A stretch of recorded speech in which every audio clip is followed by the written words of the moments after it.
Okay, in this video, we'll take a look at Luke List, PGA Tour player, a long hitter, very natural looking swing, great rhythm, great balance. And let's take a look and see maybe what helps him bomb it out there, but then maybe what costs him a little consistency and what he might be able to modify to become a little more consistent. And certainly with this setup here, great looking setup, very athletic, good grip, good setup, posture. As the club goes back, it does get a little more old school toe up at this point.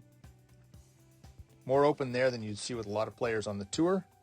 And not a lot of wrist cock as he gets it up here to the top. He really winds it hugely with that flexible frame that most guys have on tour, but not a lot of hinge, and the face a little more open than he probably wants it on some weeks. And now for him to create this power that he has, which is he really bombs it, is he drop loads this thing. He really brings it from a super high position to a very low, closer to the body. Legs and hips working around to try to help pull that thing down. And then that club drops way in close to his right shoulder at that point with massive lag. As you can see there, that's a huge angle, creating tons of clubhead speed at the bottom. And as he comes down, in this particular week when he's playing well, that face isn't bad there. It's pretty square to the plane. And as it comes on in, it's very stable looking through the hitting area. So at the bottom of the arc, it's looking quite stable. And some weeks and some videos even we'll look at later in the clip here where we'll see less stability of that club face. And he does have some directional controls sometimes. But that's pretty stable looking club face on the way through. And then it releases, rolls over, and comes on up. From this view, not a slow motion video, so we won't get quite as good a picture here, but we will see that power move big time. As you can see, looking very athletic and strong. Club up the plane beautifully. But here at the top, like I said, pretty toe down, pretty open club face. And then drops it. You can just see how close it is to the shoulder. And at this point, if the hands run out off of the plane too far and he gets a lot of rollover, he can start to have control problems. And so that's really the trick, I'm sure, for his golf swing. If he's in rhythm, feeling good, feeling like he has control of his tempo, he's probably hitting it close to the fairway or in the fairway and then hitting good iron shots. If he just gets out of rhythm, that's where that move, when you download it and it gets a little narrow and then releases that at the bottom, and you'll start to see a massive amount of twist and roll over in the arms. Then you can have some club face control problems, and of course then directional control. But you can see, look at his body move here into the finish, just picture perfect. Golf looks like it's very easy for him in terms of physically. It's just a matter of, is his rhythm good and timing good that week to control that club face. Okay, here for an iron shot. This is an approach shot with, looks like a 7 iron. This will miss the green pretty well left over in this area.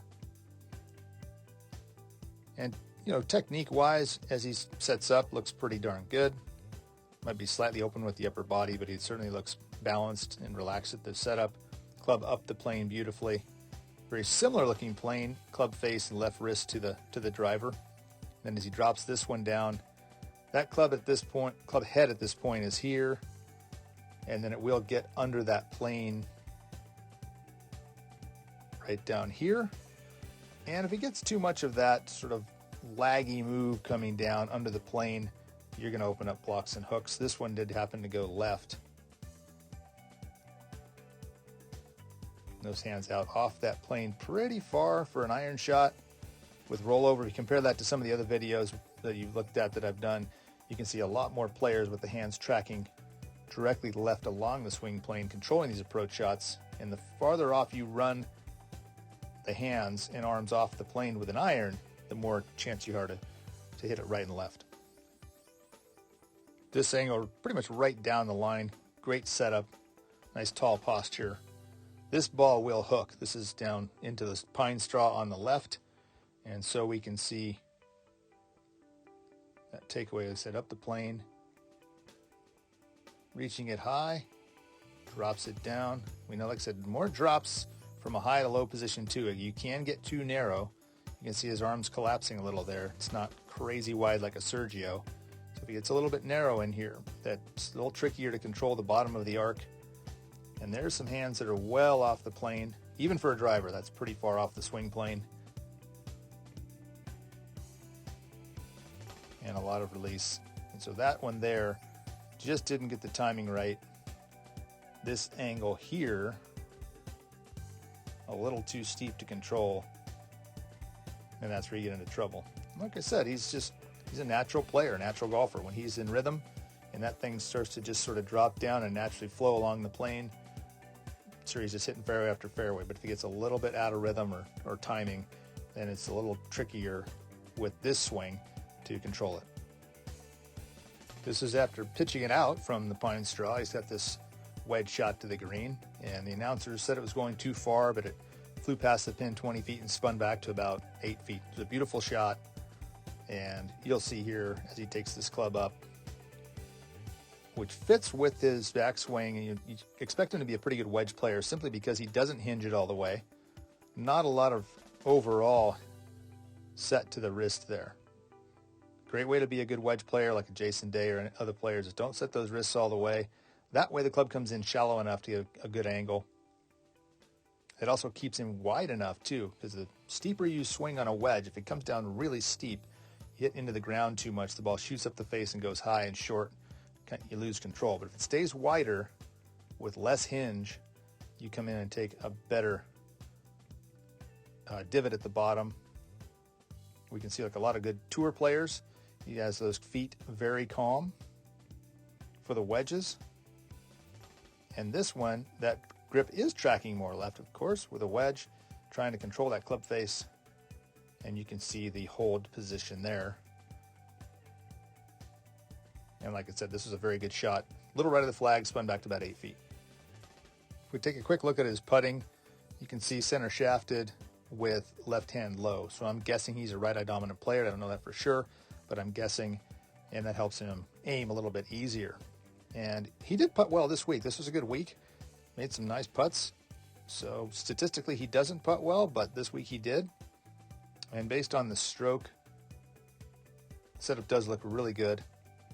I think sometimes we can see another angle. We might see his hands a little low compared to some of the players at address. But as he goes through impact on this one, at least, there's not a lot of breakdown in the wrists there. But it will be interesting to watch him as he competes throughout his rest of the season to see what does happen to his putting stats. If you get the putting figured out, he's pretty darn competitive. But I don't mind this stroke. I think it looks really good at address. It's just more a case of when he comes through, does he, on a bad week, keep the handle moving far enough through to control the club face? Looks like it's a little suspect that the handle may be stopping a little too early, which costs him some control and solid contact. This shot here looks like he must have been in between clubs because it came up short just on the very front apron. Just got over those railroad ties and stayed up there. But as he goes up to the top, you'll see similar lines to his swing, of course, little less hinge there. And he doesn't download as much, doesn't create quite as much force in this one. And I'm just guessing he's in between clubs, didn't want to kill it. And so that kept him from getting as much lag. Kept it wider like the wedges, but as it's wider, you'll come down a little shallower, and you can see almost no divot, just picked it out there. So guessing he hit it off the bottom of the golf club, just carried the water, but it did get over. But once again, one of those things a little trickier to figure out with some of the swings that are a little more flowing and natural, and have some angles that are a little harder to figure out. Okay, lastly here, we'll look at a video here from the Phoenix Open, and this one's pretty slow-mo. We can see some pretty good club action through the hitting zone here.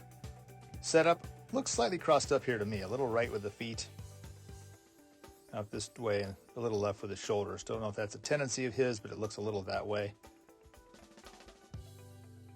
There's that beautiful swing plane on the way up.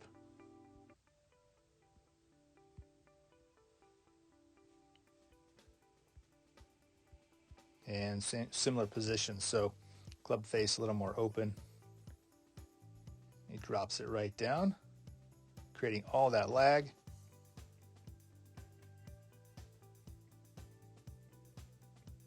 Like we said, if it gets narrow enough in this area, where the arms might be broken down slightly and the hands are too close to the shoulders, to get the club from an angle that's a little bit steeper than you want it at this point, or a shaft rather, down to the ball. You have to run the hands upward and outward.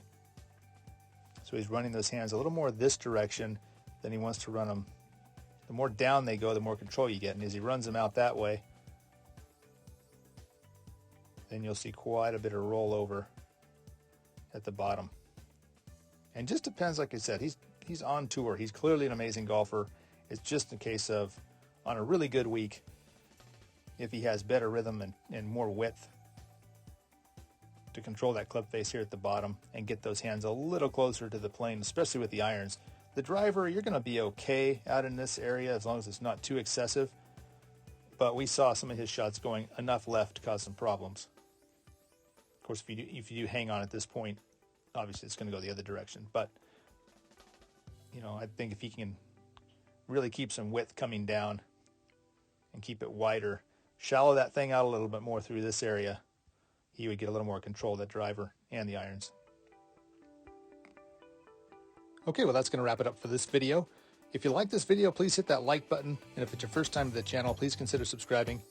Thanks so much for watching, and we'll see you in the next one.